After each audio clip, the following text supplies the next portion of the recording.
right now, so we'll continue with that. Ansuni Hall, could you go ahead and give us a slight introduction of who you are? Yeah, hi, my name is Ansuni Hall. I reside in the island of Barbados. I've been shooting photography for around 4 years. Yeah, 4 years, full time. Later on, about 2 years ago, I introduced myself to videography, so I kind of do both now, um, both filmmaking and photography. Yeah, there's a large, enormous culture in Barbados in terms of photography and visual art, stuff like that. So we have a lot of groups and stuff like that. So all our these discussions do go on in Barbados. Awesome, awesome. Alrighty, we continue with you, Mr. Francois, Norris. Oh, hey. My name is Norris Francois Jr. I live in Dominica. I probably been doing photography for around 10 years now, I'd say. I started doing graphic design and like stuff in Photoshop, and eventually I needed to take pictures to help with that process. So that's was my first in to photography. Like I just used the camera we had around the house. And then I got really into YouTube and making YouTube videos. So then that was my main focus, videos. But then in making videos, like the same cameras that I used to do my videos, do photography. So then I kind of looped back into that photography world. And I've kind of been doing that since, like very seriously since 5th form. So end of high school. And yeah, I mainly do video now, but I would say it's like 60-40, 60 video, 40 photography. Alrighty, cool. Thank you. And Mr. Michael Simon? Hi, good evening. Well, I've been shooting for about 14 years now, mainly as a hobby, but I do a few jobs here and there. Landscape, sports action, and event photography generally. Once it's outside, I'm happy and I'm good with that. Awesome, awesome. And Dwight Thomas, tell us a little bit about your background in photography. If I have to say, I've been doing photography for about 7 years, roughly about 7 years. Professionally, about 3 to 4. As a hobby for about 7 years. I started in college. That was the first time I used DSLR.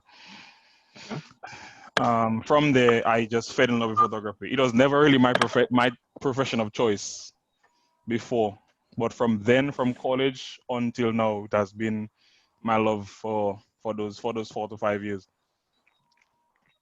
Alrighty. So those of you joining us, we're talking about the beauty of photography, and we're here with some people who do it professionally, also as a hobby, and we want to start off. So Aliane Challenger is assisting me this evening, and she is a budding photographer, and she, in addition to giving everyone access to your Instagram and your other social media pages, we'll also let you see Aliane's start on her journey in photography. So Aliane, what is the first question we're gonna ask these gentlemen and the lady? Give me a second. Okay. The first question would go to Moni M. How did you get into photography? Okay, so how I really got into photography was when I was 11 years old, I did the common entrance, got really nice results, and my parents and my grandfather gifted me a camera. So that was really what got me into it. Then, shot for fun. 3rd form came around and I was like, I can take this, somewhere seriously. So yeah, I think that's how I got my start, really. Awesome. And anybody else want to hop in there with your start in photography? I know Dwight mentioned a little bit about his taking up the camera in college and from there. Anybody else want to add to that in relation to your photography? So we're just trying to form the basis or the foundation as we get into the intricate part of it. Well, for me, exactly, I did say that I took up my first DSLR camera in college. But before that, my parents gave me a Sony Ericsson phone that didn't have any SIM card in it, but it had a camera. So I was always using that to take pictures before. So that to me was where I got my start. I always had a knack for it, but when I got to college, that was the first time I started doing it as with an actual camera. Okay, awesome. Okay, anybody else want to add to that, or should we move on to the next question? I'm laughing because my start was on a Samsung Galaxy S2, all the way up to 10 now. So, I was just shooting everything. I got this burning desire to shoot, so I was just down on the ground shooting blades of grass, everything, you know. So that was where I started. I had this passion for it, and it wasn't until I think maybe 2 years later, after shooting everything on a phone, you know, that I got my first DSLR, which was a Nikon D7000. Oh, nice. Alrighty. Okay. My introduction. Well, first of all, a little backstory. My dream job was to go into agriculture, right? So, well, on the land and stuff, I would take pictures of the plants and stuff. And there's things around there. And after a while, you know, people told me, well, you know, these pictures are nice. You know, it was on a phone, a normal phone. So I said, you know what? Maybe I'll just buy a camera. And that was January of 2016. I'm here now, 4 years later. Nice. Awesome. And anything you want to add to that, Norris or Michael? I don't think so. I feel like it was a pretty simple progression. It was just that I wanted to make things, so it wasn't necessarily about doing photography or doing videography. It's just like I had certain stories and certain things I wanted to make, and these were the avenues to make those things. So I think growing up, I always had cameras around the house, but the first camera that I got for myself to do photography was a Nikon D3000, and I think that was in like 2010, 2011 or so. Wow, awesome. And that kind of picks up a little bit to some of the actual question we have coming up later on. But so maybe we could jump right into that. As far as the gear that you use or you have used before, I know some said they started with the S2 or the Sony Ericsson phone, or maybe it was a flashlight phone for you. I don't know. What type of gear that you have used before and you are using now? Because obviously to take photographs, you have to have some sort of tool, right? So can you educate us on that? Help us to know, like, what do you use right now? Or what have you used? Me specifically, or generally? Well, you can start us off if you would mind, and then we could. For photography, since videography is my main focus, I've had more video cameras. But for photography, I went from the Nikon D3000 to the Nikon D7000, and now I use a Nikon D750. And along the way, like for video, I had some Canon point and shoot camera that had like a YouTube logo on it, so it said it was specifically for YouTube. So my mother got that for me as a gift because she figured I was into YouTube. And then from that, I think I shot video on the D7000, then a Panasonic GH2, Panasonic G6, Panasonic GH5, Panasonic GH5S. And that's where I'm at now with also a Sony A7 III. Now, I'm going to interrupt a little bit there, because for those of us, that just sounds like, you know, Greek or some other ancient language or some modern language we haven't, you know, heard about. So can you make it a little bit into layman's term? Like, what are you talking about exactly? Okay. All these cameras I've had have been DSLR cameras, which are like compact. I wish I could, I don't have any close. But that's fine. They're these compact cameras with an interchangeable lens. So you have a body and you have a lens, you put that on it, and this is what you use to shoot. For photography, I stick to Nikon. I've had 2 entry-level cameras, and now I have a D750, which is considered like prosumer. So it's kind of professional, but not too out there.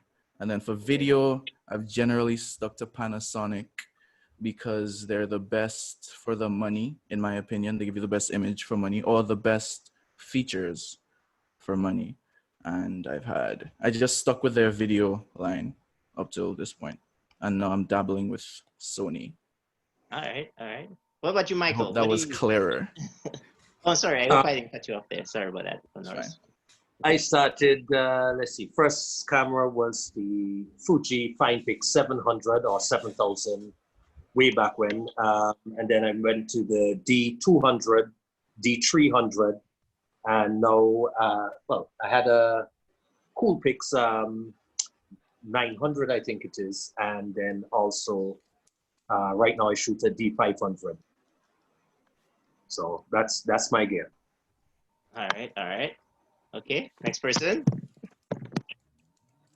All right, so sorry. Go first. Okay, so my first camera, the one that my parents gifted me, was a Canon point and shoot. So, you know, one of those really simple ones that a lot of people had in high school. And then after that, I went on to a Canon Rebel T3i. So it's really like a beginner entry level DSLR. And I stuck with that up until, I think, 2018, October, when it finally gave up on me. As in, I had it for the entire time from like 2014 until 2018. And that was when I upgraded to, I guess, another DSLR camera of a little higher level. Not exactly in the professional range because, you know, it's a bit higher and out of my price range. But right now I do shoot with a Canon 80D. So that's my baby. Okay. Now I'm going to ask another question. I got to remember to get back to that question in a second, but continue on, press Keven, please. As far as your tool.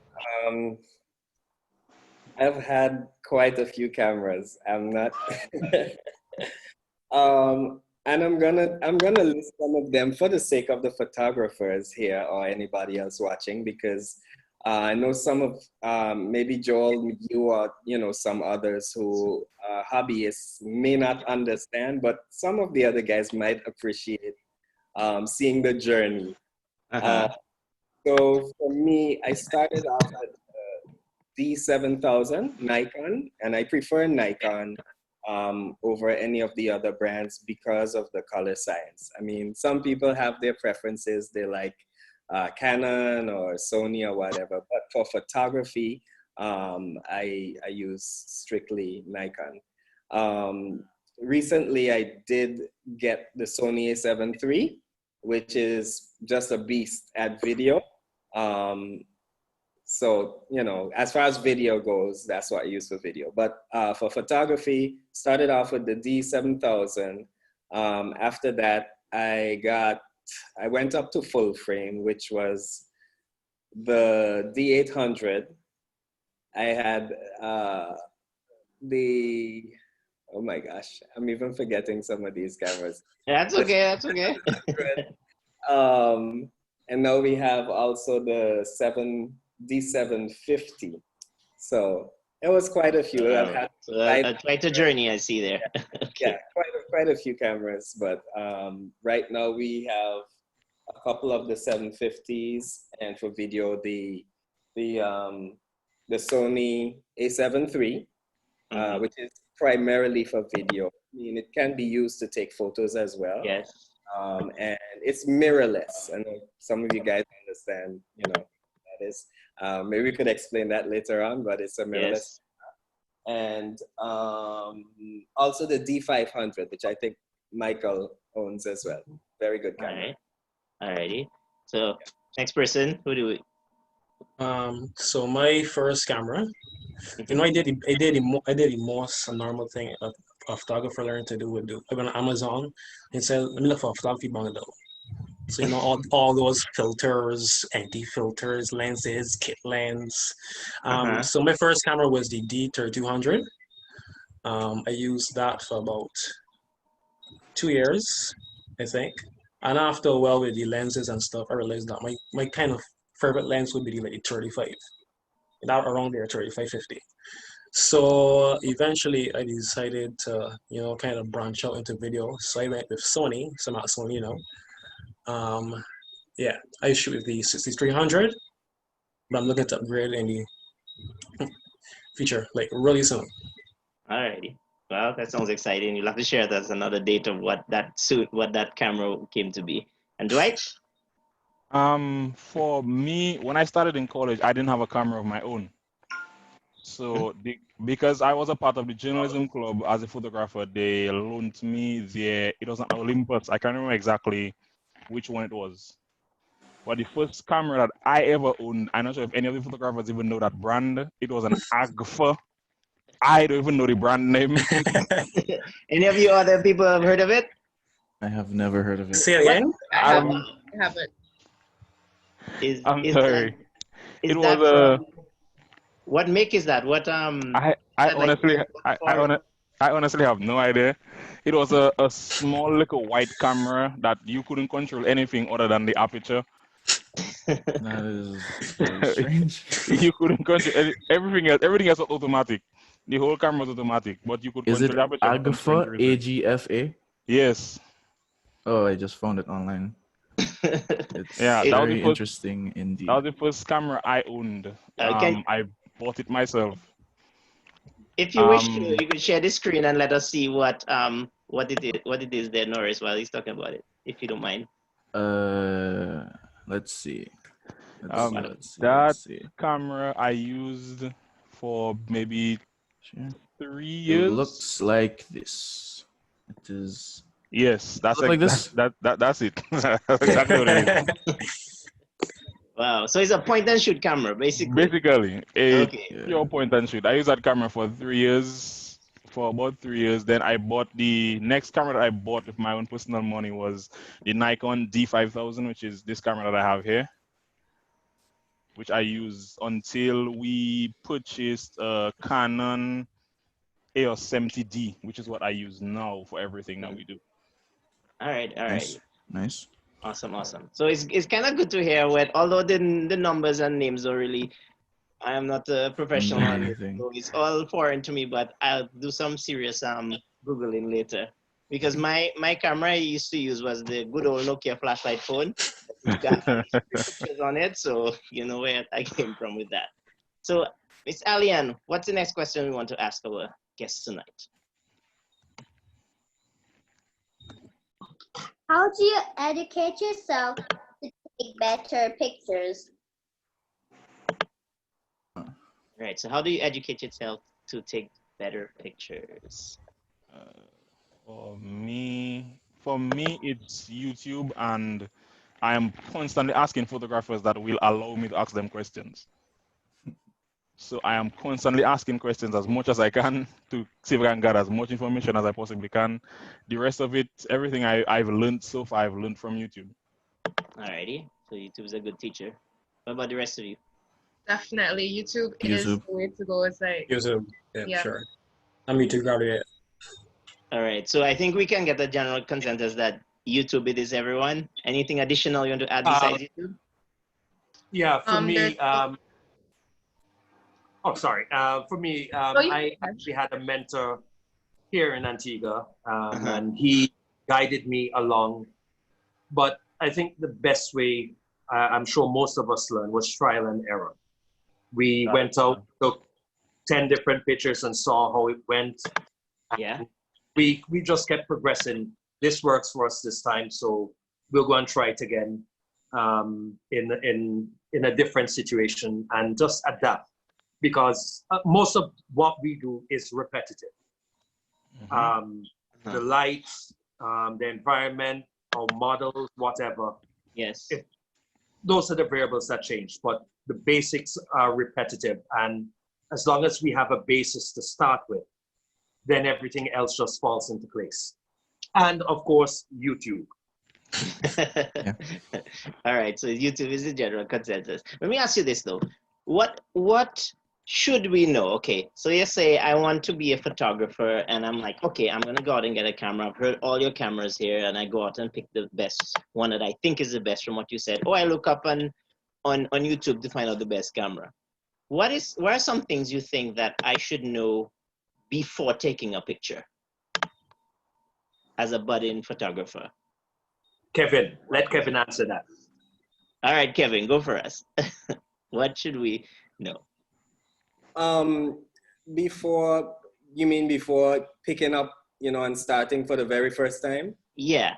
Or even I may have started already. I mean, I think any adult probably would have taken 1 or 2 pictures here and there. So, but to say they want to take it seriously or as a hobby or even professionally, what are some things you probably would, want to know or pay attention to?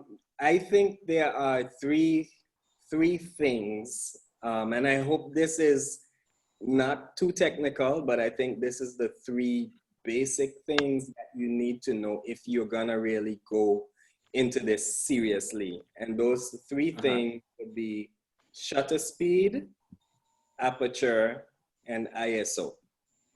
All right, could you say that in English, please? Good luck. Good luck for real. The shutter speed is what allows, it's the speed at which the shutter opens and closes. So it allows light in. And that's probably even more technical, but Good enough. No, go on, continue.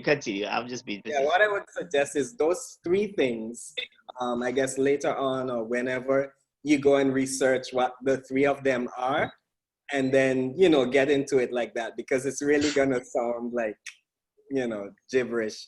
Yes. But again, your aperture now, again, they all have to do with light and how much light is coming into the sensor. The easiest way I could get you to understand aperture is, that nice blurred look when you take a photo of something that's in the foreground or in nearest the lens, and then everything in the back is blurred out. Your aperture is what controls that thing. Okay, so your aperture, when it's wide open on some lenses, 1.8 or even 1.4, I think there's even as low as 1.2. At that level, when it's wide open, you would get a lot of that blur. It's really appealing because it singles out whatever is in the foreground. At a smaller aperture, which is confusing to some people because smaller means a bigger number. So if you're at f12, it's gonna get more stuff in focus. Okay. Yeah, I understand. So we just trying to make it simple for everybody listening. So what are some things that anybody else want to add to that you say before we start taking pictures? You want to pay attention to? Just name one thing or so. I feel like you should be prepared for most of the first set of pictures to suck. For I sure. feel like there's like this notion of what photography is. Like you need a model or you need to go do these vast landscapes. I feel like it's more important to go out and take pictures. So don't limit yourself to what you think photography is. Take pictures of things around you, things that you actually like to see, rather than trying to wait until you can book a model or until you can see hike. You can get good practice from just shooting the things around you. I think to kind of add to Norris's point, I feel like one of the things that a lot of people don't realize that before you get into the nitty-gritty of the cameras that you buy, the aperture, and everything that you need to learn to take a photo, photography starts with you. You have to understand what you want to do and where you want to go with your photos before you even start learning all that stuff. So before that is you have to be something that you want to shoot as well as anything else that you want to that you think that you want to shoot. So photography, in my opinion, my personal opinion, starts with you. Alrighty. Interesting. Alrighty. And anything else you want to add there? The rest of you? All right. So we'll pick up the next question. Aliane, what do you have for us?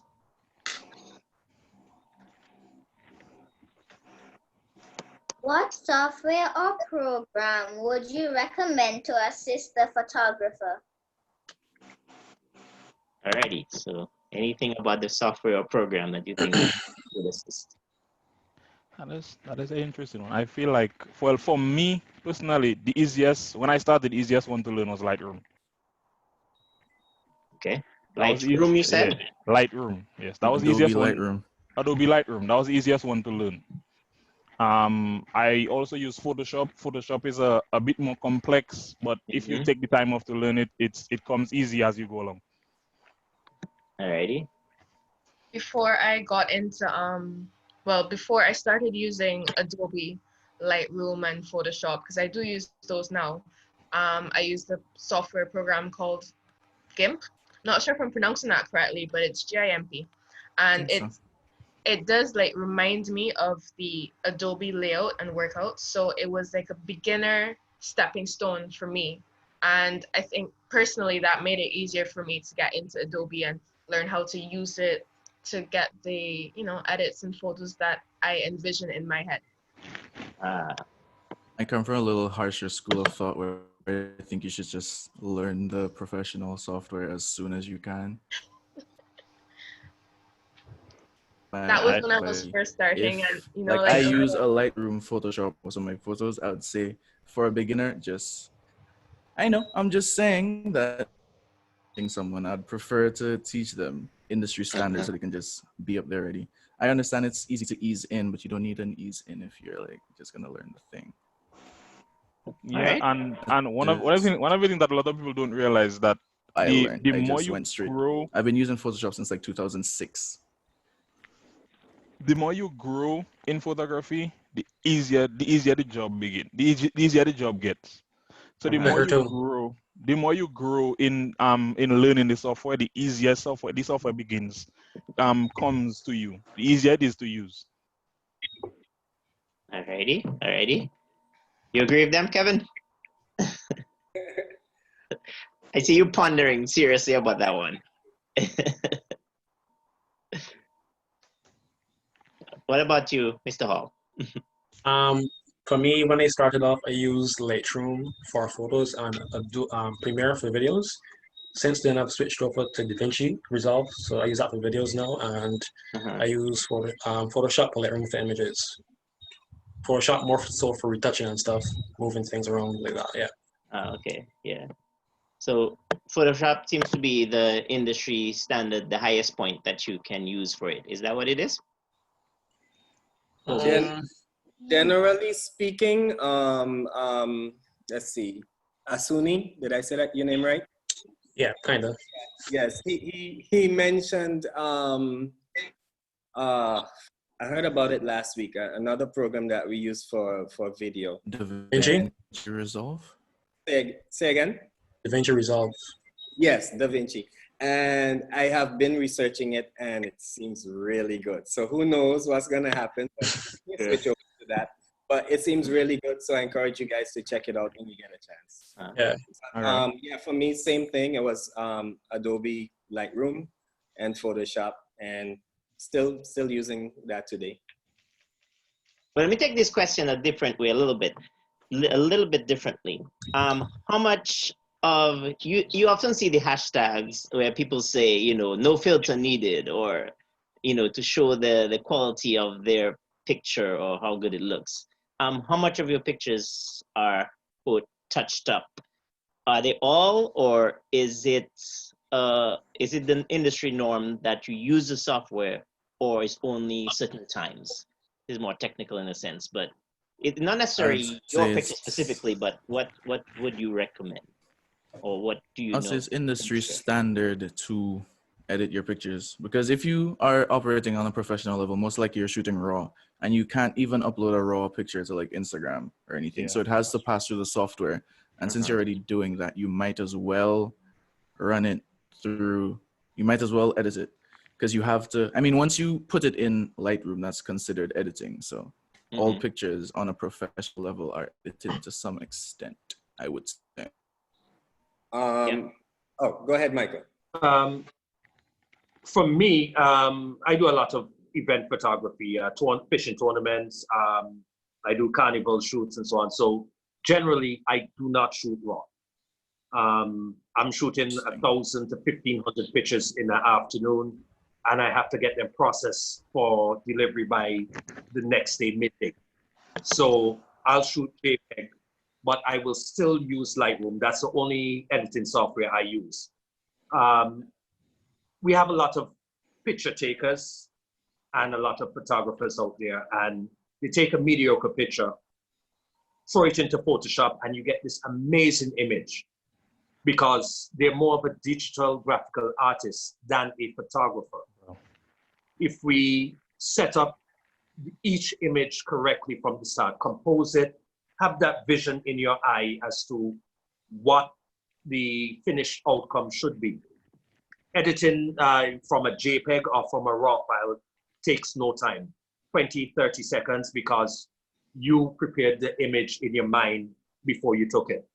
So for me, it's basically minimal editing for maximum effort because I compose it in my mind prior to taking the shot. I don't know what you guys think about that. I agree. Makes sense for event photography for sure. Yeah, for sure. Well, for me, for a couple of years, I had the mentality that I wanted my pictures to come out of the camera the way I had it in my mind.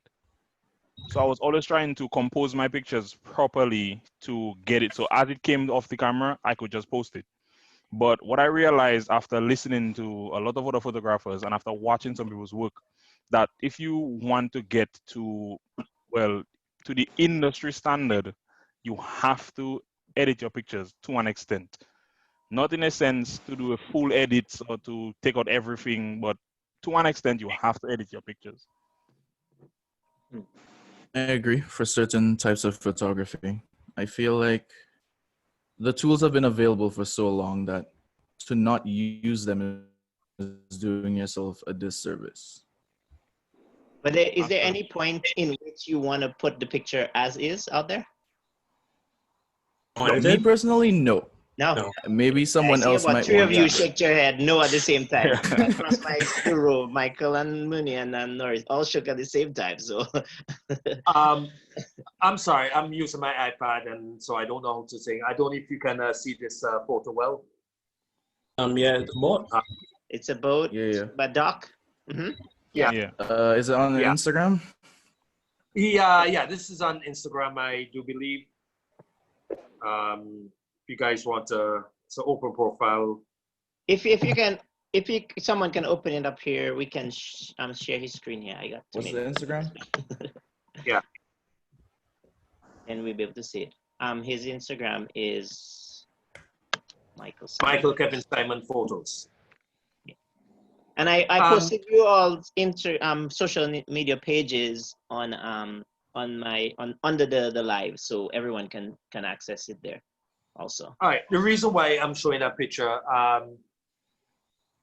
the original picture for this was pretty bland. But with 2 minutes work in Lightroom, I had the basis of, and this is a JPEG, I had the basis of what was needed. And it was just to go in and take the time, even though quickly, and to bring it to where I wanted it.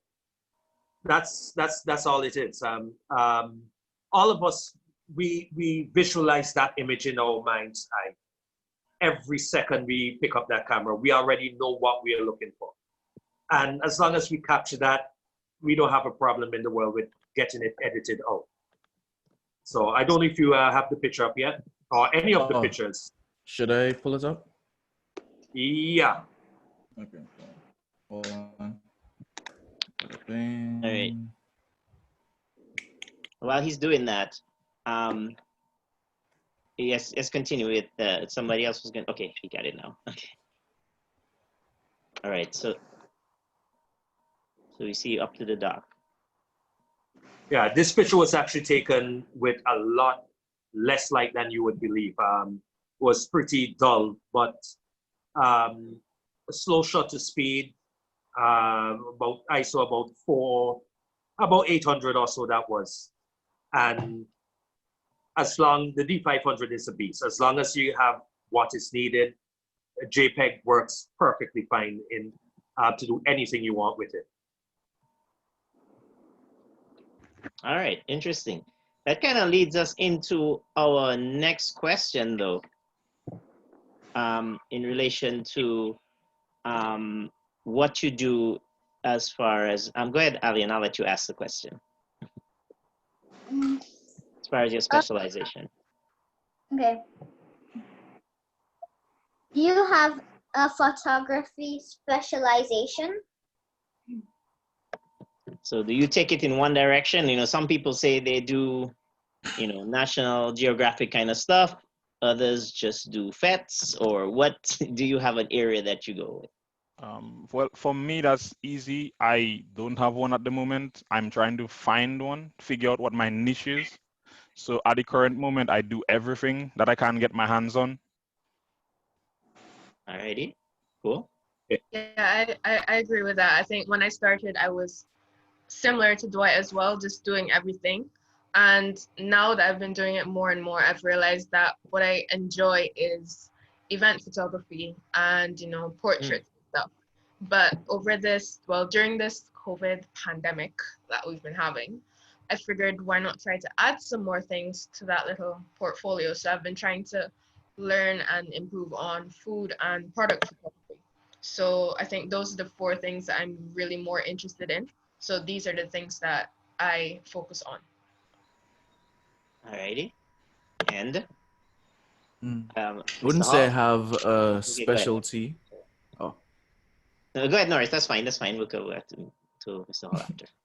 I wouldn't say I have a specialty when it comes to photography. Because I like my job, my day job, my full time is video. So photography is more of a hobby / creative expression outlet. So I don't limit myself really. I shoot all kinds of things. Like if you were to go on my Instagram, you see portrait shots, photo shoot with people. I do drone photography. I do event photography. I do a bit of documentary photography. But though I don't have a specialty, I think my favorite would be concert photography, like stage show photography, like Creole Fest and those kind of things.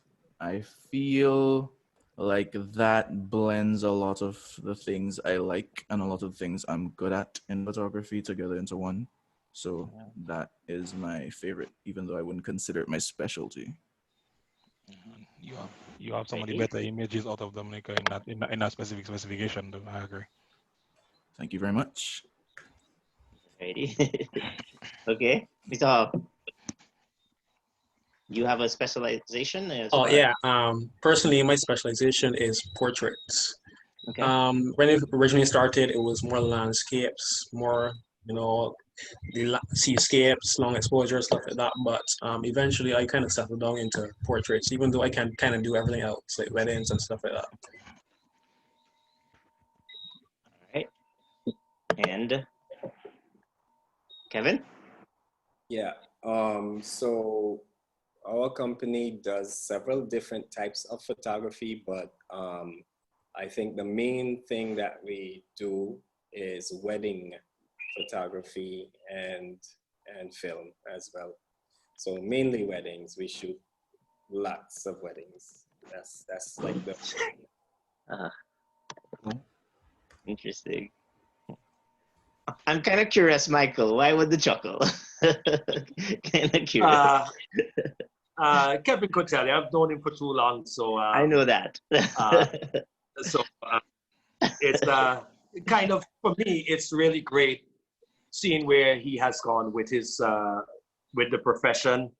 I remember having him on a flight with me. I'm actually a pilot in real life, even though I'm not working right now. But I had him on a flight with me, and we were discussing photography. And within a few months after that, he was really, really going at it hard, marketing himself. I'm somewhat lackadaisical with my photography. I do it as a hobby. It's not my main bread and butter. So I just go out and have fun. I shoot anything, everything, wherever, if the mood strikes me. Like for us, at the start of our curfew here in Antigua, I spent about 3 days outside on my balcony shooting hummingbirds, just trying different settings. Just capturing, and then there were a few hawks around, so I went behind those to just try to capture something. It's live action, it's moving, and it helps when I go back to the sports action photography. Changing conditions, lighting conditions, perspectives, angles. You have to be able to adapt really quickly under those situations. So to capture that shot, you have to move really quickly. So shooting birds, that helps a lot. All right, interesting. All right, who wants to add? Who did we miss? Let me just give a little bit of, hopefully, encouragement to rest of you guys and anybody else that's watching. I think it is very important to find your niche. It's nothing is wrong if you want to shoot everything. In fact, yeah, go ahead and shoot any and everything, because I think it's in that you might find that one thing that, I mean, I can't even explain to you guys the passion that I have for shooting weddings. It's just, I get excited, you know, just talking about weddings. If a client calls and say, hey, we're inquiring about and they hear it, they're like, oh, that's awesome. I can hear it in your voice. And, you know, I'm not putting it on. It's just, you know, I'm really excited and we just really love weddings. The way how that happened, I remember somebody saw me when I started, you know, and I was shooting everything up and down the island. And they said, could you shoot our wedding? No, I mean, I think most of you would agree with me. A wedding is not anything to play around with, because these people are paying you their money and you can't mess it up. You can't say kiss again. You know? That's why I don't shoot weddings. You have Yeah. Same. Like you cannot mess up. So many moments that you have to capture at the same time. Like, exactly. Yeah. So I was a little bit hesitant, but the guy said, I know you could do it. And I thank him for it. You know, he really encouraged me. And I shot his wedding. And in his opinion, I did a really great job. I guess at that time, I wasn't even sure. But Yes. hey, he said you did a really great job. And then he had a sister who was getting married the next summer. And he recommended me to her, shot that one. And then it was just, you know, word of mouth, word got around. This guy is really good at weddings. And that's kind of where the passion came in, and everybody started, you know, I was doing it so often, and something that I was intimidated, you know, about before, I enjoyed it so much. And now I step towards a wedding with confidence, you know, and I love it, you know. So that was how that happened for me. Alrighty, awesome. All right. Did we miss anyone before we continue? All right. I think Aliane had our next question here. What is it, Aliane? What is the significance of having different types of lens, and which is your favorite lens? Now we're getting technical. Yeah, now you're getting very technical. Yeah, give me one moment. I'll show you mine. One moment. All right, no problem. My favorite lens, I can say, would be my 50, the 50mm 1.8 that I have on my Canon 70D right now. I shoot almost everything with this lens. It allows me to get the bokeh that I like, the blurry background that you see in most pictures. It allows me to get some of the best of that. Images are sharp. I just love that 50mm. That is my favorite lens for sure. Alrighty. Yeah, I can agree. The 50 is definitely my favorite as well. I mean, I don't have a lot of different lenses. I have two kit lenses that came with my camera.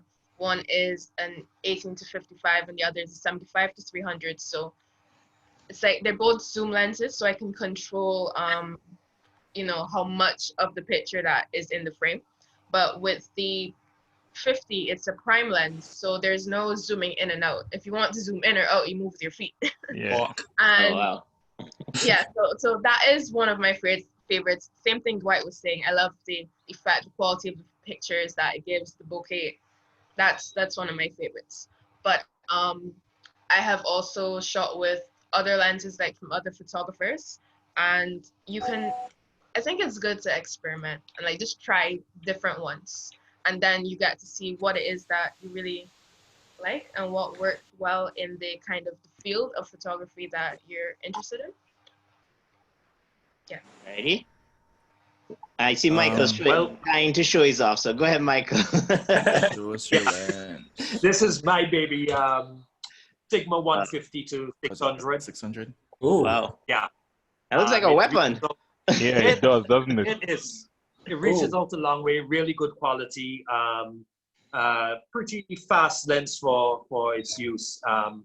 But it's nice. I would tell anybody. For me, with the sports action, the sailing, kite surfing, that type of stuff, you need to be able to reach out to get them.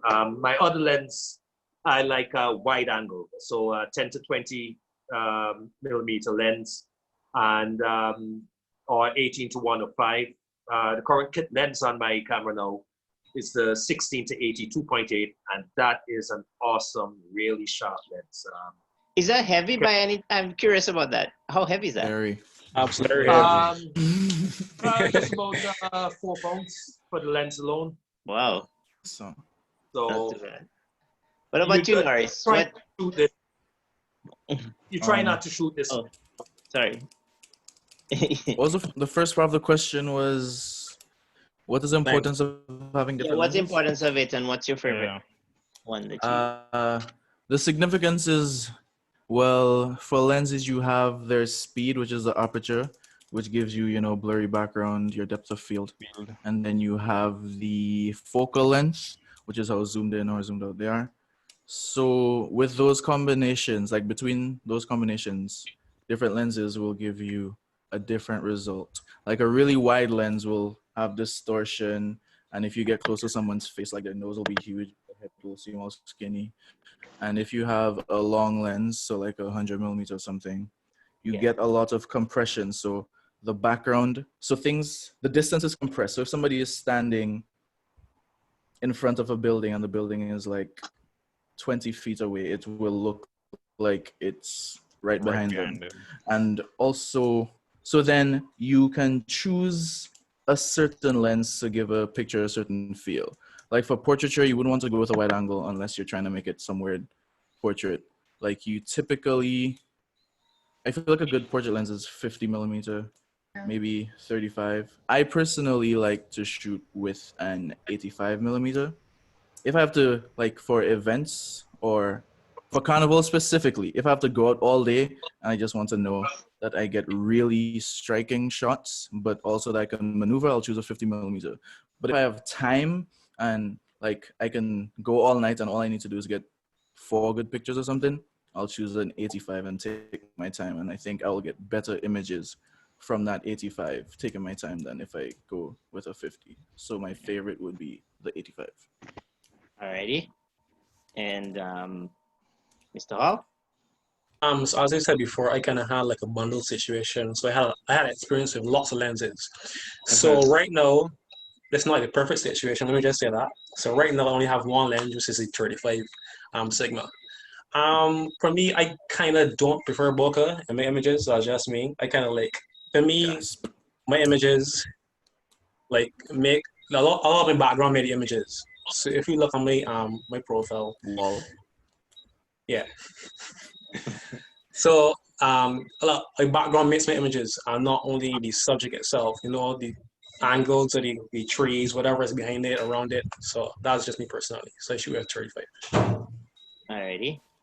And did we get Kevin? Oh, wait a second. I think you got muted by mistake. Let me get you out there. All right. Yeah, sorry about that. My son was crying, so. Okay. Okay, so I agree. I think it was said already, the different, different lenses serve different purposes. I'll show you a couple of them that I have. This is a 14 to 24. I call this my real estate lens. So when I do real estate photography, we shoot quite a bit of homes, villas and stuff like that. You need to have a wide angle. I don't think anybody goes to shoot a property without a wide angle. So that's this one. And then not as big as Michael's, but this is a 70 to 200. And this is used a lot in portrait. Some people use it a lot in portrait, but one of the main reasons I like this is sometimes at a wedding, I don't necessarily want to be up in the bride and groom's face. So I prefer to be at a distance, or, you know, you don't necessarily want to be blocking people. You will block at some point or another, but you don't want to be always in front blocking everybody's views. So I kind of move around the circumference of, you know, wherever they are. And I have this long lens and I'm zoomed all the way in. I'm not even moving from there. I'm all the way in and I'm trying to capture everything. And it's up close, you know, but just without you standing right there in front of them, which you would have to do if you didn't have a lens with that focal length. Also the 50 millimeter, I have the 1.4, which I like the really creamy bokeh in the background. And I think that's a must if you're doing wedding photography. So those are some of my favorites. And also for portrait, the 85 millimeter is one of my favorites as well. All right. Did we get everybody? Did I miss someone? All righty. What question would you like to hear from our panel next, Aliane?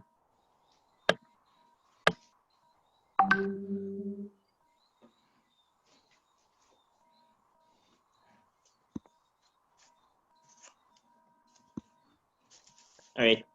I think I lost Aliane for a second. You can go ahead with the next question. Okay.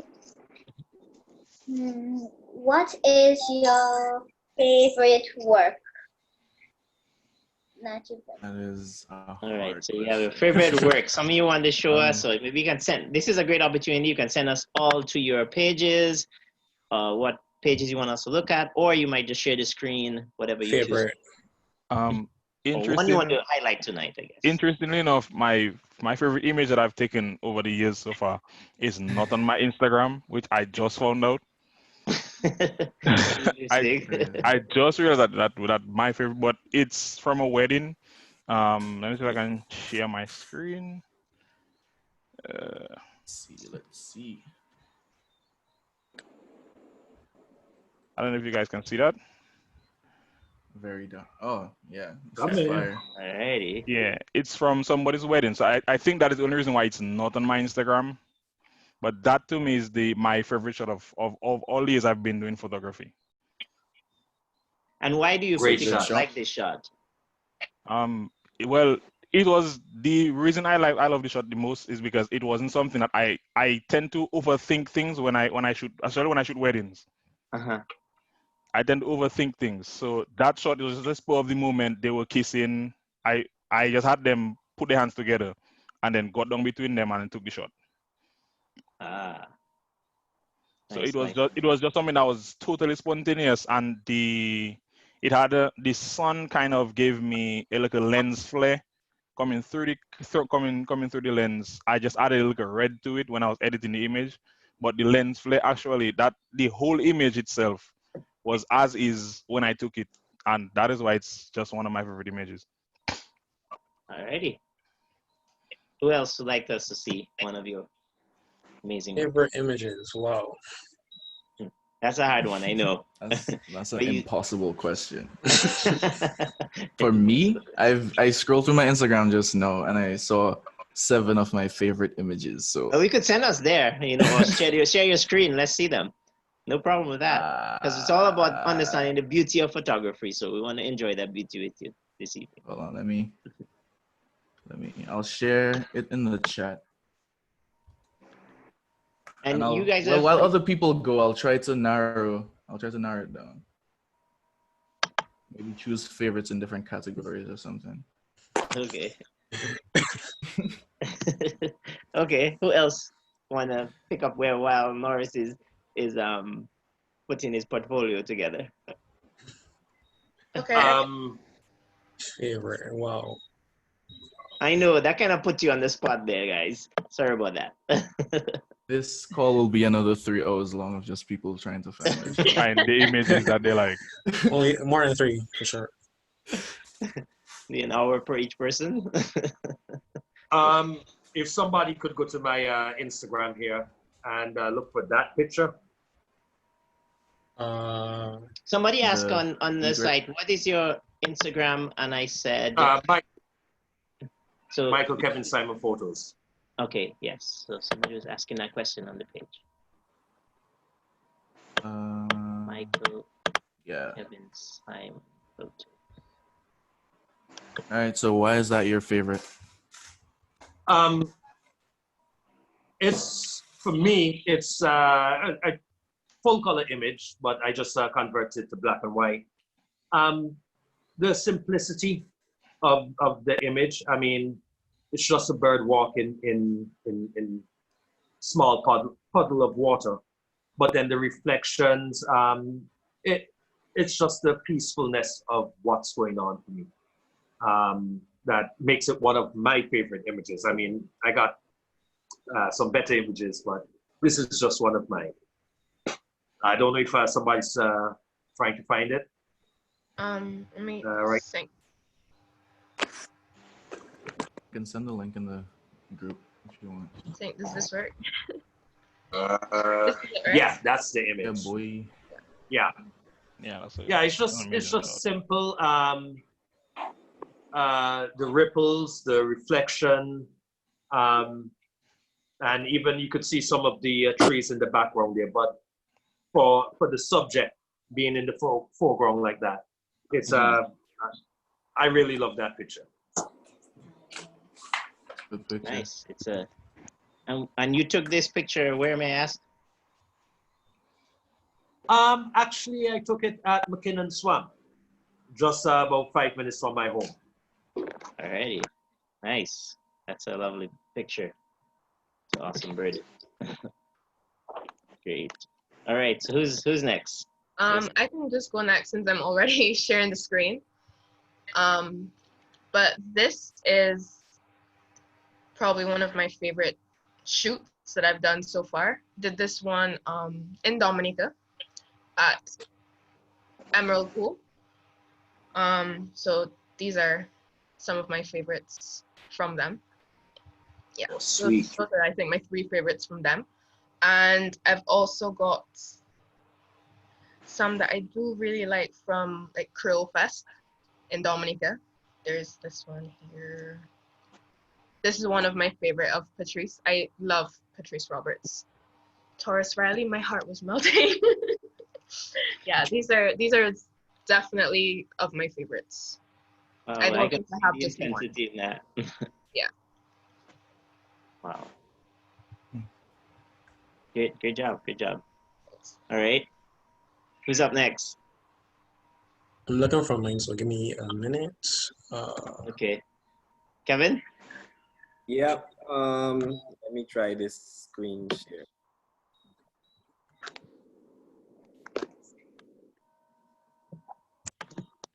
Your content. Favorite.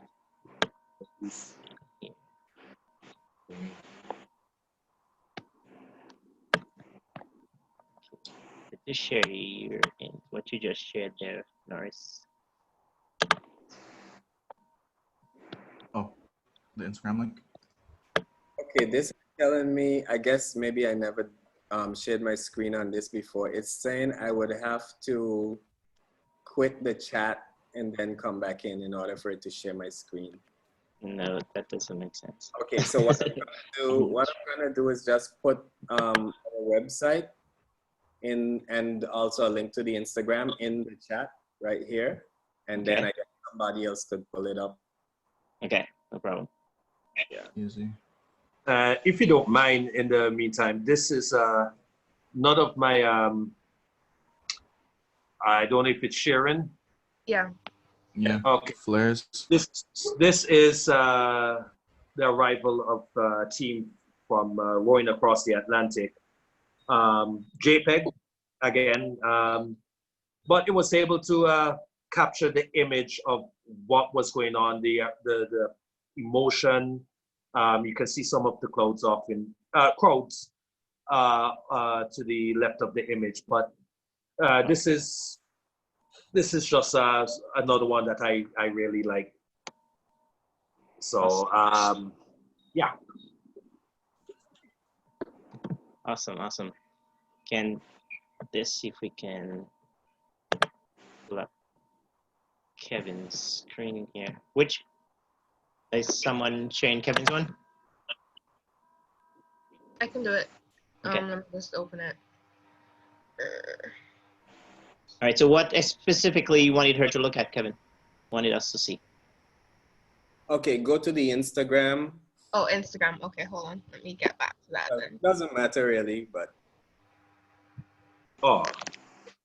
And this is a picture you actually took, the one on your screen, or is?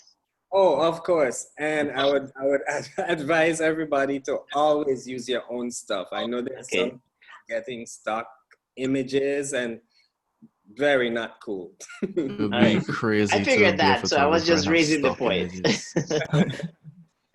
Yeah, I mean, you could just, scroll through a little bit, and maybe if there's something you guys really like, you could point to. But I love a lot of it. I think, there's one image that comes to mind. Keep scrolling. I will show you. I think it's coming up soon, that I really, really love, because in Anguilla we have, there it is. Go back up a little bit. Right there, center of the screen. With the clouds and the different colors there, that one? No, this is an image, believe it or not, that took little to no editing. We just had one of those days where we lucked out and the sky was perfect. It was just one of the, and here's what, early in the day, the bride was so worried, even to the point of tears, because it was going to rain. It was gonna rain, and they moved the area, the location of the wedding, because it was supposed to be outdoors. So they had to move it to an indoor location. So I was so hoping that she got some killer shots outside, and we just had this amazing sunset. So this is one of my favorites that took place within the last 3 months or so. Yeah. Awesome. Nice one. And thank you very much. I think, who's up next? Great shot. I'm ready, I think. Yes, go ahead. Okay, I think for this shot is not so much about the shot itself, but the story behind it. Okay. So, the long story short, I'm not sure if you know who this is, but this is a Jamaican artist. His name is Popcan. I kind of had a crazy day where I spent like the whole day with him from like an Instagram text. And this is one of the many images that came out of it. It's just like the moment itself, behind the scenes of the picture itself, rather than the technicality of the picture. So this is one of my favorites, yeah. Alrighty. Sorry, my battery just... Alrighty.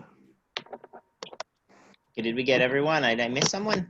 Let me see if I can show you guys. I think we still wait for Thomas on, right? Yes, let me see if I can show you guys this image. This image right here, well, it have 3 of them actually. These images to me got me the most notoriety, I can say, on Facebook. Because after I posted this image, my Facebook blew up. Really? Yeah, it's like the picture itself is just magazine quality, and everybody keeps telling me that. This image, there's this one. Yeah, I remember when those pictures were posted. Yeah, it's a pretty big deal. This one. Nice.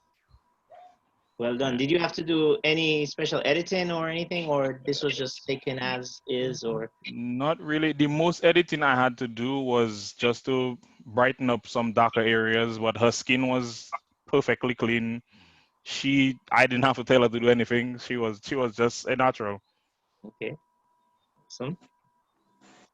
Alrighty. I have a question for Dwight. Sure. Yeah, go right ahead.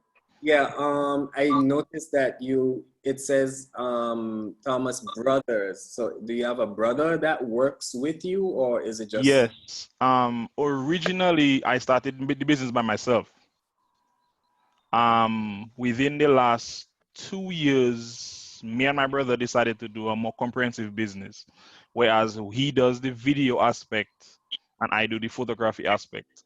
He was supposed to actually join us tonight with me, but they had some stuff they had to work out, so he couldn't actually join us. Okay, cool. Ah, I say that because for anyone else who is thinking of eventually going into the photography business or video or is already in it, something that is very important or will become very important as time goes by and you become more known and so on is developing a team, people that you can work with and assist you. It's gonna make your work a lot easier. You're gonna be able to produce more things. You're gonna be able to delegate responsibility, and it's gonna make your workflow a lot better. So that's important. I've seen some guys do it for years. It's just like a lone soldier, but I think you'll be able to do more if you have a team to work with. Yeah, I agree. When we started working together, things got a lot easier for me. So I guess they say in two minds or two heads are better than one. It works. Great. Alrighty. So we've seen some lovely pictures. What else would you like us to hear, Aliane? My co-host this evening, Aliane Challenger. she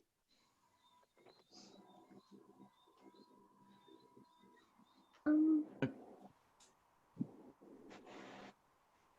can just go on to the next one. What are some pet peeves of the industry? I see Norris, rub these on that one, boy. Okay, I was just joking. Some pet peeves. Pet peeves. Pet peeve. I have one because I was talking about it today. Yes, go ahead. I say one. I have many, but this is just one we were discussing today, myself and another filmmaker. This is what we love. It's our passion. We do this professionally, day in, day out. Most of us, at least. So as we say in the Caribbean, this is our bread. That's our bread, right? Yeah. So it's quite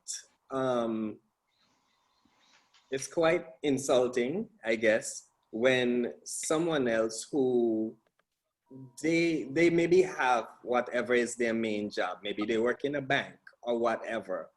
But, somebody comes and say, shoot my wedding. And you say the price is $10. And they don't have $10. So they go to one of these people who are a hobbyist and not really professional. And they say, oh, I'll do it for $1 for you. And 50 cents. it kind of makes you look, it devalues the things. that really gets to me because it's I don't know. I don't even know the words to call that, but that is one of my pet peeves. Yeah. Preach. With that specific pet peeve, I can say I have been a culprit of that here in Dominica because I undervalued my worth when I started doing photography. I didn't know how much I was actually worth until I started really getting into it and working out. But I realized that I would say a bit late, but I am happy that I realized it. You repented of your sins. Yeah. for those guys who shoot weddings, how about, especially with the local weddings, you're the hired photographer, but as you set up to take a picture, 20 other people with their phone in front of you. 1,000 photographers. That's annoying. With a Quick 10 Pro. quick story. I was at a wedding. A friend of mine hired me to shoot his wedding. Now he hired me to shoot the wedding. I wasn't just there as a friend shooting the wedding. He was paying me to get his images. They were about to kiss. Now I don't have a long lens, so I cannot stay from the back. I have to be a bit closer to them. Before the people even kiss, 20 people just flooded in front of me. Oh no. So you missed it. I couldn't even see the couple. I had to tell them to move because the man is paying me to get his pictures properly. You cannot just flood in front of me. I had to disturb this people's wedding just to get people to come out in front of me. That was so annoying. As you said, disturb it. I think I at least once have had the couple kiss again, because I mean, whatever. At this point, You actually I need to you get asked them. them to do a rerun on that? yeah, if you have a good rapport, Yeah, if you The know the couple. couple well, you can do that. Yeah. Alrighty. Well, a little trick I have used in the past is, and this is off photography, it's when filming. If something like that happens and you realize it, and it could even be while they are kissing, somebody steps, in front, you're gonna have your time with them, maybe another 30 minutes with you and them alone, maybe walking along the beach, shooting other B-roll or whatever. At that time, you can have them kiss and somehow work that into your story, because it's all about story. So that's like a little trick, because it's not necessarily that they're gonna say we want that kiss, that specific moment at the altar. So the very few times that might happen, you can get them to kiss another time, because me personally, I would prefer to not ask them to do it again. It kind of, yeah. At some of the weddings that I've shot, I've had the luck that the pastor asked them to kiss again. Yeah. Yeah, I've seen So that. I've locked out on that. If I may, a question for Kevin and for those others who shoot weddings. Normally, shooting a wedding, we mainly focus on the bride. Does any one of you ever take the time to focus on the groom's story? We're telling the bride story, but do we take that time to go and showcase that side of the wedding? For me, yes. in videos, I've done that in the past for sure. Like one of my, biggest on social media, and one of my favorite weddings I shot was one where I built a story from 2 interviews. So I interviewed the bride while she was getting her makeup done, and I interviewed the groom while he was with his boys getting dressed, and used those as a backbone for like a 15-minute cut. And I think the reason why it stood out is because it was a well-rounded story from both sides of the relationship, as opposed to the usual fairy tale princess bride thing. So yeah, there's value in following the groom for sure. Yeah. Alrighty. Okay, any other pet peeves from anybody who hadn't responded yet? Alrighty, that's cool. Honestly. Now, what's your next question, Aliane? Is there a certain work, person, or style which has influenced you the most? Yes. So is there a certain work, person, or style which has influenced you the most? So have you... There's a Caribbean photographer called Nadia Huggins. While she hasn't inspired most of my work, I feel like she's been the biggest inspiration, even though I found her maybe in the last year. But she has a very keen eye, and her stuff feels authentically Caribbean, as opposed to a lot. She doesn't I've never seen her do any studio shoots or weddings. It's a lot of still life, a lot of stuff with the ocean, a lot of nature, texture. I can share my screen and kind of scroll through her All right, Instagram. yeah, to do get an that. That'll give idea. us a better idea of what you're talking about. All right, so this is her Instagram. I'll Oh, just yeah. scroll through, Oh, nice. and if I see ones that I like particularly, Where like is she this, located? Saint Vincent. Oh, okay. Like, this is a pretty simple image. You see this all the time, but you never stop to take a picture. Love it. This kind of stuff, she does a lot. I think she's known mainly for her underwater stuff. Very simple, light on water. This follows a lot of the rules of photography, rule of thirds. If you like, it's striking composition, but still clean, simple stuff like this.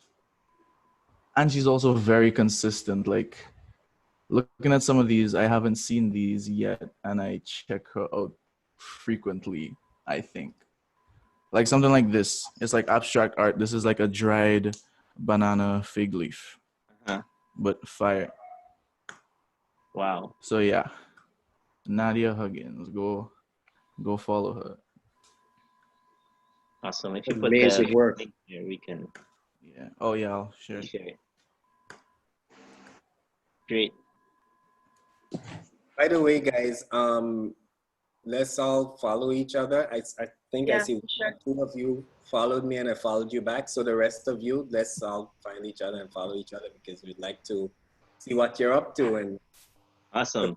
Great idea. Yeah. If you're not sure what the links are, I post. It's on the under my page link there. Each person's social media pages. So if you're unsure of it, you can find it on Joel Challenger in the Facebook page there. Continue with that question. So who's the next one want to pick up on that? I think I would have to think a little longer to decide, like, to pinpoint a specific inspiration, but I think I'm all over the place. Like, I've spent hours and hours on YouTube looking at photographers and their work, and so I think I'm a collection of everybody put together. Okay. But, yeah. Alrighty. Fair enough. For me personally, it's Charles Lewis.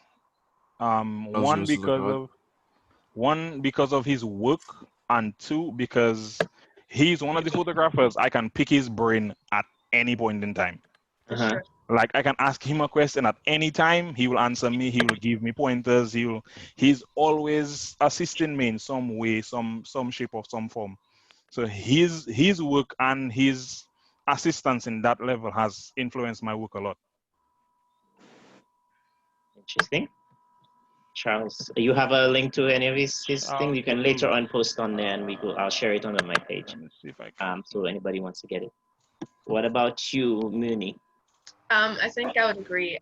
Charles has influenced me a lot because for me, he's a family friend. So he's someone that I knew when I first got into photography, and he's been guiding me along since then.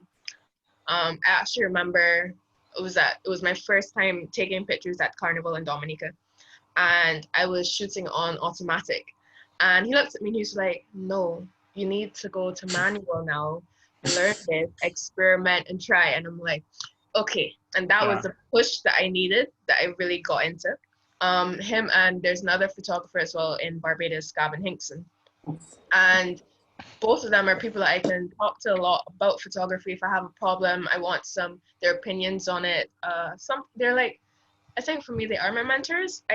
So yeah, I guess that's where I've gotten my inspiration from. Awesome. And if you can drop the link, then I can share it on the page. Yeah. Okay, who's next? What's your inspiration, Michael? My inspiration, being alive. That's it. Each day you see something, especially in the day job. Really awesome sunrises, sunsets. Sometimes it's thunderstorm 100 miles down the road in front of you. It's really stunning, the Caribbean. The islands, how the ocean meets the island, just the different aspects. Sometimes 30-minute sunset as you're climbing up, the sun is going down, and you have all of these different colors. And it's just to capture that. Sometimes you see images, and I'm sure it happens to all of you. It's so powerful that you decide not to even take a picture of it. It's that personal to you. But then it's just, other times it's, you see something and it's like, got to get this right at this moment. Alrighty. Okay, did we get everyone? No. For me, I believe in giving honor to whom honor is due. And I must say, Michael was one of the persons, and yeah, this same Michael right here, who really encouraged me to get going and get started. Him along with one other photographer who was living in Antigua, who was Jonathan Murphy. And I did post his Instagram there. He was very instrumental when I started. He was the one, telling me, which lenses he would recommend me to start with. And he does a lot of landscape stuff. That's kind of like what he loves to do. So you could go and check him out. As far as, that was back then, and he kind of sticks to that. Of course, I'm doing a lot of weddings and so on now. So the guys I follow right now would be Matt Johnson, and his tag is Who is Matt. So it's very easy to find. Just type in Google Who is Matt, and you'll see all of his pages. All right. That's Matt Johnson, who does photography and film. And the other person, which I probably know most of you might have heard of him before, is Peter McKinnon. Yeah. Yes, I follow him as well. Yeah. Oh, yeah. Amazing. Awesome.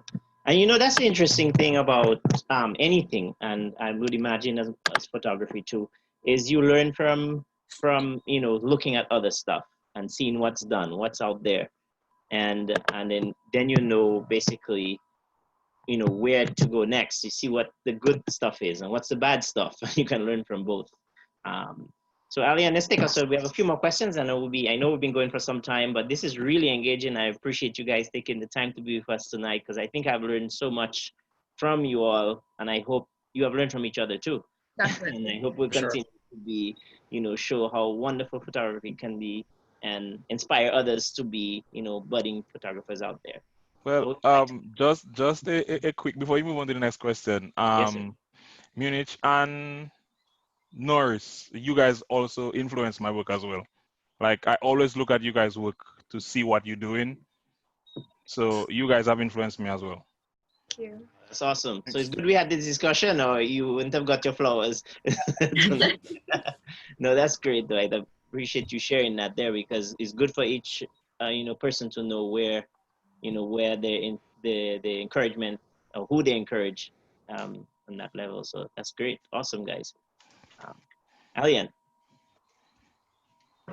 Photography has evolved over time and seems to continue to do so. How do you envision the future of photography?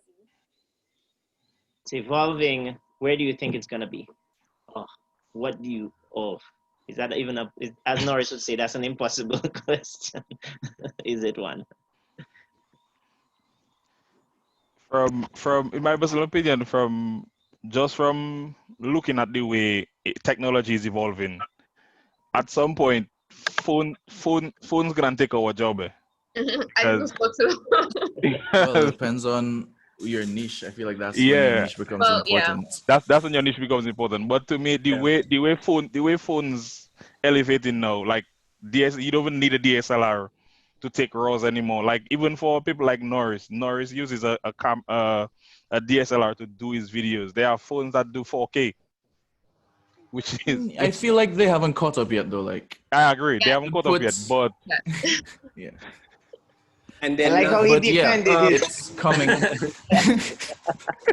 Too smart for that. They're not gonna allow phones to take over. They're too smart for that. They already think 10 years down. Capitalism will not allow it. Yeah. And Canon. They're always gonna put them at the top. Even though phones might get close, there's gonna be something that your phone cannot do, which you have to buy a DSLR. They're too smart for that. I agree. So how is it? How is while it our phones are changing? advancing, the cameras are advancing. I think that the problem that we face as photographers, everybody has this. Everybody. And everybody with this, the iPhones, especially the higher end galaxies, they're designed for Instagram and TikTok and all the other stuff. And they're pushing us out of that market of everyday photography. And we need to refine ourselves and really specialize, like Keven has done, Norris with the video, Dwight with the weddings. We specialize in what we do, be it landscape, be it weddings, sports action, wildlife, because there are things that we see that we can do with our cameras, a phone will never be able to do, as Keven said. We will capture that image and bring it to life, make it memorable in ways that somebody's phone will never be able to do so. And I think that's our saving grace in terms of what we do. But the market on the whole, everybody has their camera phone, everybody's a videographer, a picture taker also with their phone camera. Everybody's looking for that perfect Instagram shot with their phone. Some people do it. I remember years ago looking at a documentary on photography, fashion photography. And one of the biggest names, I can't remember his name, he used a simple point and shoot with 400 speed film. The shots that he took, unlike what the bigger photographers did with their fancy DSLRs, digital, high-speed film and what's not, his pictures had a more relaxed human nature to them. And they sold better in the magazines than the big ticket photographers using the big cameras, because it was just his perspective of capturing what needed to be captured. And that's what we need to look at. Especially Keven, Dwight, you do weddings. We have to find that unique angle, the unique lighting, and bring that all together into one special image. And they could think 100 pictures that they got were crap, but that one image is the one that they share around the world because you took it. Some good advice there. Awesome. Who else wants to add to that as far as the evolution of photography and its direction? I know it's kind of difficult to say because we don't know what the future is like, but it just seems like everything is changing. And can we even imagine or envision, where it's headed? That's a tough one. I think from what I've been seeing, photography is blending more with being a digital artist. I think somebody said something along those lines earlier. Yeah. So I think we'll see more of that in the future, where somebody considers themselves a visual artist, a digital visual artist, and they use photography to get what they need to do done. So I can see it going in that direction, in addition to all the other things people said, but that niche will expand. Yeah, that's a very good point. Alrighty. We got 2 more questions for you and we're done. Aliane, what's the next question? Other than photography, is there an art form you also explore or dabble with? Can you tell us a little bit about it? Alrighty, so other than photography, is that art form you also dabble with or not? For me, well, I haven't done it in a while, but for me, it's photography and not photography, drawing and poetry. Those are the 2 art forms that I dabble in. I haven't done either in a while, but they are art forms that I've dabbled in. Yeah, I think for me, drawing and music, I haven't done either of those in a while as well. But when I was younger, I used to draw a lot, and that is something that I've been meaning to get back into. And you know, I do feel like it would help me because it helps me if I want to like sketch out a shoot or plan it or something, then it could help me get what's in my head out onto paper better and easier. So that's something that I want to get back into. And well, I've just always loved music. I'm kind of from a music family, so that was how I got into that there. All right. Poetry for me. Write poetry. So. Cool. Alrighty. Music.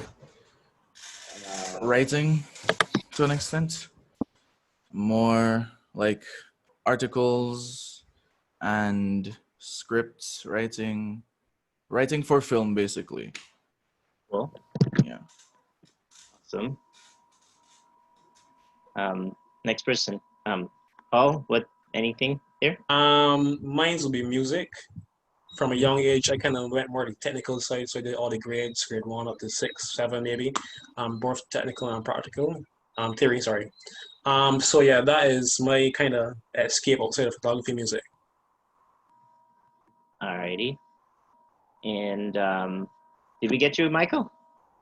Yeah, I said poetry. Oh yeah, poetry. That's right. Okay, awesome. And so that's cool because I think it's always interesting to hear the combination where they put photography or any type of art form can be merged or meshed together, and it creates even a new art form, if I put it that way, or some sort of blend, and it's even more creativity. So that's interesting to hear that aspect of it. Yes, Michael, you're adding? It's interesting for me hearing all the guys. It's music, it's writing, it's poetry. But that's who we are as individuals behind the camera. We are telling a story.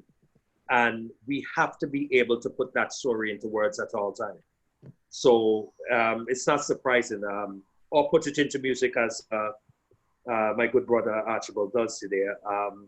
But we express ourselves not just with the equipment in our hands, but with the other talents, because all of that tells the story of who we are. All right. I just put up Aliane's Instagram page so you guys can see. Can somebody open that up for me, please? So we can see some pictures that she has taken. She's a budding photographer. I had her join me this evening here in asking you the questions. I think she just have 2 of them, but she has taken a number of pictures, and she's still. Yeah. Okay. Is it coming up now? No, it's something I want to share with Muni. I think she said she's getting into food photography. Yeah. Oh, okay. Uh-huh. All right, these are some food shots I did. These are actually from a mega yacht competition, a chef competition that they had. This one especially is for her. Wow. All of these are no flash, natural lighting for all of these images. Man, you're making us hungry here. That's the whole idea. The whole idea. Awesome work. Awesome work. Yeah, it's beautiful. Awesome. All right. Good food. Can we pull up her page just to get a brief look at it, and then we'll move on to the next one? Yeah. Um, So this one here. all right. So she's exploring with her creativity there. Oh, That was Bridget. Where is this? Yeah, so this is nice. a devil's bridge. Could we go back to that first image? So, Aliane, you want to say anything about the image? Not really, because I just got the wave at the perfect time, and I just edited it just slightly. Okay. Awesome. What did All you right, edit in? Let's see the next one. No. Let's hold a second there. I'd like each person to give a slight critique of the work in terms of bettering it. It's a good idea. If we start with Keven. Okay. On the first image. Immediately, my eyes are drawn towards the crashing waves.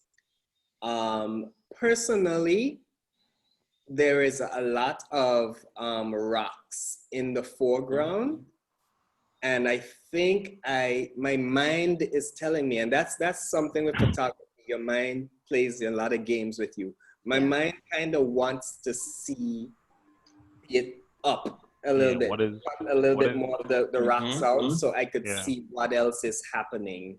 So I would kind of want it to do this a little bit more. Need a little more context. Yeah, that's what I think I agree with that as well. Because there is no like definite subject in the foreground where the rocks are. That is why if the image came up just slightly, I think it would be just a bit more impactful. Yeah, more powerful shot. All right, but if I may, we have something really special here for a amateur. For an amateur, yes, Sure. definitely. For amateur. Yeah, early start. We have the rule of thirds. Yeah. We have the rule of thirds displayed in this picture, almost perfectly. You're right. And that's one of the things. I have a similar shot to this. I love the angles. A little bit higher and to the right, but she has a third foreground, a third subject, and a third background. Definitely. And if you switch it in a few different ways, you can get thirds coming from top to bottom and right to left. Yeah. Also the colors. They're a little bit dull, which is expected, but the colors could have been done a bit better. But really, really interesting shot. Can I think ask a useful critique. Aliane, you heard the question? I think Aliane, she lost her. Yes. He was asking, what did you shoot it with? I just shot it with my iPad. Okay. iPad. Oh. That explains. So it's an iPad there. Yeah. So, interesting. All right, let's go to the next. Yeah, that explains the reason for the colors as well. Yeah. Yeah. Awesome. Does it work? Ali _Joy. All right, so Aliane, you were able to get a little critique here from these guys who are doing it. So hopefully you continue to see it as an encouragement, and you continue to take pictures and get better. So that's and great. most importantly, she has a early start. So exactly, that's true. Early start here. So keep it up. So what's the final question you'd like to ask Aliane? The final question? Yes. What is your final advice for aspiring photographers or colleague in the business? So your final advice for an aspiring photographer, or advice to your colleague or somebody in the same industry you'd like to throw out there? Anyone? I'll share. I mean, there's so many things that you can really share in terms of advice, but I will share one piece of advice because I was talking with a colleague today, and it is in the context of your pricing, because I think most of you here do it professionally, which means you get an income steadily from this. Is to value your services. I think one of our brothers there touched on it earlier. Don't try to, one of the things some folks do is go out and find out what everybody else is charging. And it is important in a sense to know what the market is like, and you figure that out over time. But to really value yourself and set your price, and don't be solid with it. Don't jump back and forth, because people will you know, they'll take you for a joke if you're not, you know, solid on it. I offer these sets of services and this is the price for it. You know, I'm not saying don't ever give a deal, don't ever give a discount, don't ever, you know, there's some folks who will be honest and say, hey, I can't afford this, but I really love your work and I would love for you to work with you, or so on and so on and so forth. But to really value what it is you do, you know how much you paid for your equipment, you know what all you are bringing to the table, and how much work is being exerted as well. So value yourself. Great advice there. Awesome. Next person, Mr. Hall. Look like you're thinking deeply. My thing would be to find your niche and stick with it, especially if people are kind of trying to discourage you from doing that. You know, firstly, you're supposed to do things for yourself. You know, so if it is that it pleases you, then you shouldn't let anybody discourage you from doing that. And most likely they're going to come around later after, you know, you work hard and stuff, and they're going to like it as well. So yeah. Sure.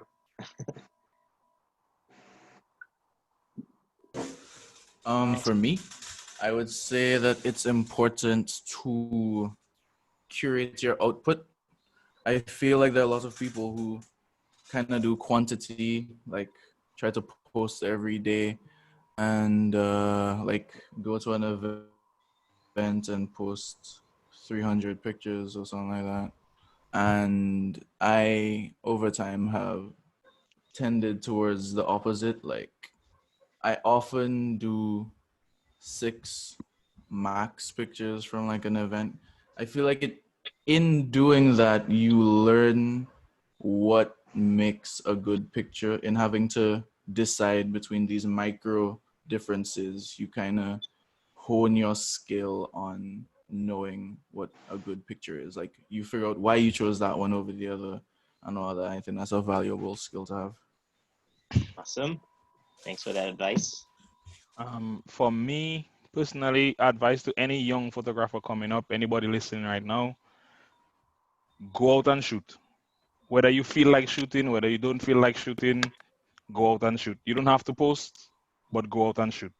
Yep. Because that will automatically grow your skill, not just as you do, because out there you have, while you're shooting, you have more things to worry about than sitting at home. So you have more, you will grow automatically just by shooting. So the more you shoot, the better you get. Awesome. I guess that's the way you can work through the jitters or the issues that you may first come up with. Yeah, and then what that also helps with is when you get into situations where you're being paid to do photography, if something comes up, there is a possibility that you might have dealt with it before while you were shooting by yourself. Sure. Great advice there. All right, next person. I think for me, what I would say it would also apply to myself, because I'll be honest, sometimes I struggle too. So I think to know that it's okay sometimes that you can take a break if you're not feeling inspired, not feeling, up to creativity, that it's not bad to take a break, get your head in order, and come back out with your full force. Because yes, you can keep pushing through, but then you're not going to like everything that it is that you're making. And at least for me, that kind of was detrimental for me, because it kind of made me feel worse. But with some people, if you keep pushing through, it can still be better. So for me, it's okay to take a break. That's my advice. Awesome. And Michael? The best advice I could give to any aspiring photographer: don't shoot for anybody else but yourself. It's your eye, it's your vision. You have to create it for you first before you can share it with anyone else. So shoot what you see, shoot what you want to see, but also still take the time to learn the rules of composition and break it, the rules of lighting and break it. if you do the same thing as each of us do, you will never learn. All our images will look the same. But you have to shoot for you, set the lighting for you, and break the rules. Don't conform to what everybody else expects. And you will grow. I think I gave a similar